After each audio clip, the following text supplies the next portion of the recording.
আসসালামু আলাইকুম, welcome to the Bandarban blog. আপনাদেরকে স্বাগতম। তো এই ব্লগে আমি আজকে কি কি করছি সব কিছু আপনাদের সাথে শেয়ার করব।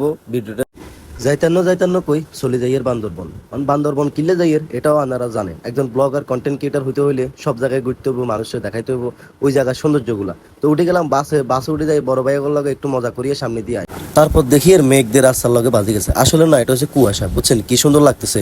এরপরে একজন কন্টেন্ট ক্রিয়েটারের সাথে দেখা হয়ে গেছে, উনি কি বলে শুনুন।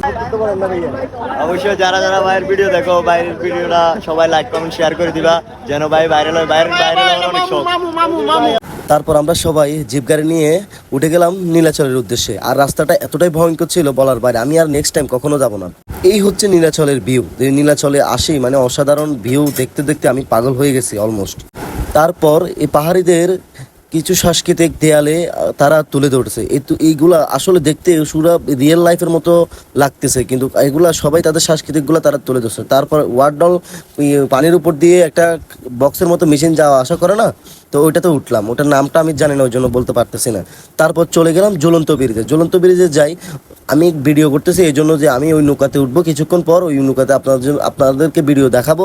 তো এখন চলেন আমরা ওই নৌকাতে কন্ট্যাক্ট করবো যে কত টাকা নিবে, কত মিনিট, এগুলো নিয়ে ভিডিও বানানোর জন্য চেষ্টা করব। আর এই ঝুলন্ত ব্রিজে হাঁটার সময় একটু ভয় লাগতেছে আমার।